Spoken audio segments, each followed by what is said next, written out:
ከእግዚአብሔር መልአክ ጋር ምናኔ የገባ ታላቅ ቅዱስ እንኳን አደረሳችሁ።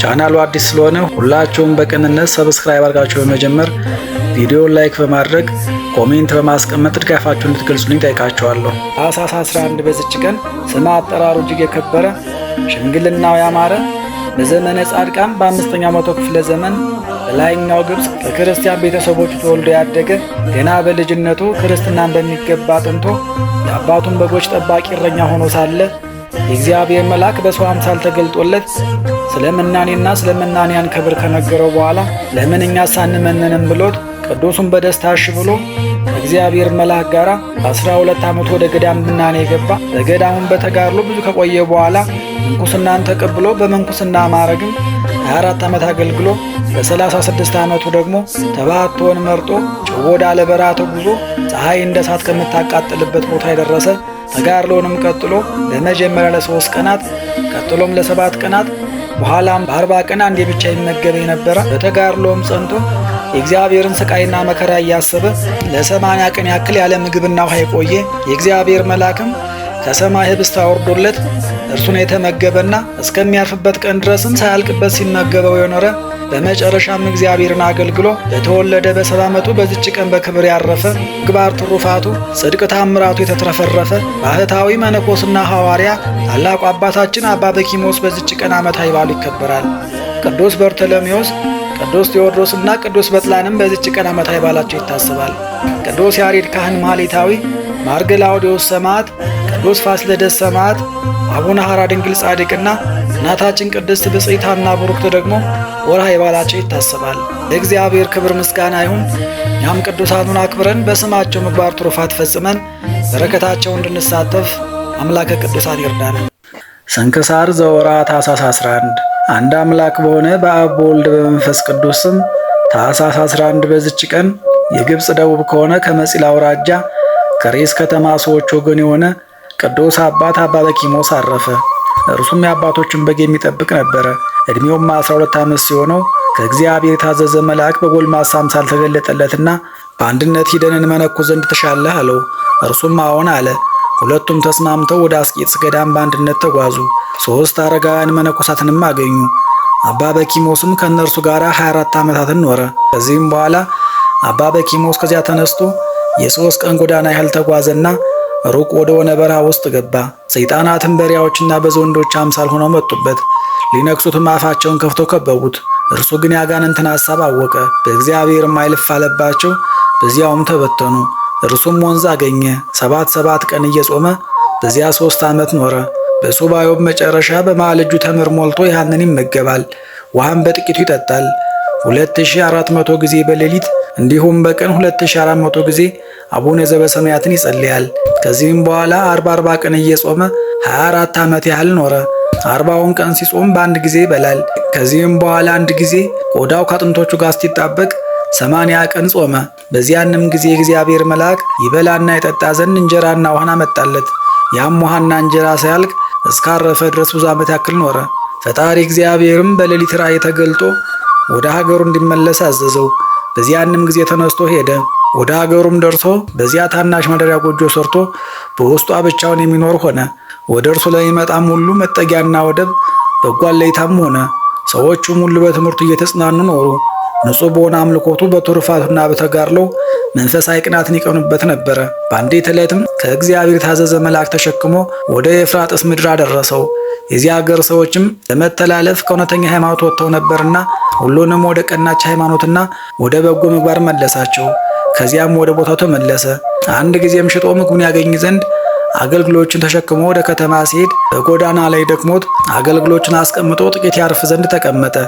በዚያንም ጊዜ ከአገልግሎቹ ጋር የእግዚአብሔር ኃይል ተሸክሞ ወደ ሚሻው ቦታ ደረሰው። በዚያንም ጊዜ አባ ሲኖዳ ከፍተኛ የዕንቁ ባህሪ ምሰሶ በራእይ አየና ይህ ታላቅ ምሰሶ ምንድነው ብሎ ደነገጠ። የእግዚአብሔር መልአክ ተገልጦ ይህ አባ በኪሞስ ነው አለው። አባ ሲኖዳም ወዲያውኑ ተነስቶ ወደ አባ በኪሞስ ሀገር እስኪደርስ ድረስ በእግሩ ተጓዘ። ከዚያችም ቀን በፊት ከቶ አላየውም ነበር። በተገናኙም ጊዜ እርስ በርሳቸው ሰላምታ ተሰጣጡ። አባ በኪሞስም ወጥ ሊያበስል ወደደ። አባ ሲኖዳንም ይህችን እንስራ ያዛትና ሄደዋ ቀርተም መልታ አምጣልኝ አለው። በዚያንም ጊዜ አባ ሲኖዳ ተነሳና ያችን እንስራ ተሸክሞ ውሃውን ቀርቶ መልቶ አመጣለት። ወጡንም ፈልቶ በስሎ አገኘው። በዚያንም ጊዜ አባ በኪሞስ መሆኑን አወቀ። ከእርሱም ጋር ሰላምታን ደገመ። እጅ በመነሳሳትም ሰላምታ ተለዋወጡ። ከዚህም በኋላ አባ ሲኖዳ ስለ እርሱ ያየውን ራእይ ነገረው። በእርሱም ዘንድ ጥቂት ቀኖችን ኖረ። ዳግመኛም በአንዲት ቀን በአንድነት ሲጓዙ የሞተ ሰው ራስ አገኙ። አባ ሲኖዳም በበትሩ ነቅነቅ አደረገውና ምውት ሆይ ያየኸውን ተነግረንና ታስረዳን ዘንድ ተነሳ አለው። በዚያን ጊዜም ነፍስ ወደ አጽሙ ተመልሳ ሥጋ ለብሶ ተነሳና ሰገደላቸው። በሲኦል የሚሰራውን ሁሉ በውስጧ የሚሰቃዩትን እርሱም አረማዊ እንደሆነ ነገራቸው። እንዲህም አለ ክብር ይግባውና በጌታ ኢየሱስ ክርስቶስም ክብር ይግባውና በጌታ ኢየሱስ ክርስቶስም ያመኑ ትእዛዙን ግን ያልጠበቁ በአሕዛብ ሥራና በአረማውያን ርኩሰት ይኖሩ ከኛ በታች የሚኖሩ ክርስቲያኖች አሉ አለ። ቅዱሳንም ተመልሰህ ተኛ አሉት። ወዲያውም እንደ ቀድሞ ሆነ። ከዚህም በኋላ አባ ሲኖዳ በኪሞስን ተሰናብቶ ወደ ቦታው ተመለሰ። እረፍቱን በቀረበ ጊዜ ቅዱስ አባ በኪሞስ አገልጋዩን ጠርቶ በነበረበት ቦታ ሥጋውን እንዲቀብር አዘዘው። ከዚህም በኋላ በሆድ ዝማ ሕመም ጥቂት ታመመ። ቅዱሳንንም በአንድነት ወደ እርሱ ሲመጡ አያቸው። በዚያን ጊዜ ነፍሱን በእግዚአብሔር እጅ ሰጠ። ቅዱሳን መላእክትም ወደ ኢየሩሳሌም ሰማያት እስኪያደርሷት ድረስ እያመሰገኑ እየዘመሩ አሳረጓት። መላ ዕድሜውም 70 ዓመት ሆነ። 12 ዓመት በዓለም ውስጥ 58 ዓመት በምንኩስና ሥራ ኖረ። እግዚአብሔር ክብር ምስጋና ይሁን። እኛንም በዚህ አባ ጸሎት ይማረን፣ በረከቱም ከኛ ጋር ትኑር ለዘላለሙ አሜን። በዚችም ቀን የኤጲስቆጶሱ በርተሎሜዎስና የሰማዕቱ በጥላ መታሰቢያቸው ነው። በረከታቸውም ከኛ ጋር ትኑር ለዘላለሙ አሜን። ጌታ ሆይ ከብልጽግናቸው ብዛት የተነሳ ብዙ መባ ካገቡት ይልቅ የዳዊቱን አነስተኛ መባ እንደተቀበልክ ለሁል ጊዜ የሚያገለግሉ አላፍ መላእክትን እያሳሰብኩ በችግሬ ጊዜ የማቀርብልን ምስጋና ተቀበል። እናንተም ቅዱሳን ነቢያት፣ የወንጌል ሰባኪያን ሐዋርያት፣ ሰማዕታትና ጻድቃን፣ ትጉሃን መላእክት፣ ፍጹማን ደናግል እንዲሁም ደጋጎች መነኮሳት ሆይ ልጅ አዋቂ ሳንለይ የምንሰበሰብበትን የጉባኤ ቦታ ባርኩ።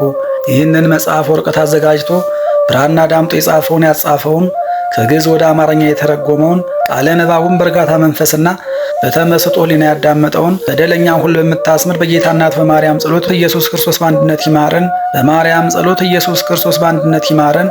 በማርያም ጸሎት ኢየሱስ ክርስቶስ በአንድነት ይማረን ለዘላለሙ አሜን። አባታችን ሆይ በሰማያት የምትኖር፣ ስምህ ይቀደስ፣ መንግሥትህ ትምጣ፣ ፈቃድህ በሰማይ እንደሆነች እንዲሁ በምድር ትሁን። የዕለት እንጀራችንን ስጠን ዛሬ፣ በደላችንንም ሁሉ ይቅር በለን እኛም የበደሉን ይቅር እንድንል። አቤቱ ወደ ፈተናም አታግባን፣ ከክፉ ሁሉ አድነን እንጂ እች መንግሥት ያንተ ናትና ኃይል፣ ክብር፣ ምስጋና ለዘላለሙ አሜን። እመቤታችን ቅድስት ድንግል ማርያም ሆይ በመልአኩ በቅዱስ ገብርኤል ሰላምታ ሰላም እንልሻለን። በሐሳብሽ ድንግል ነሽ፣ በሥጋሽም ድንግል ነሽ።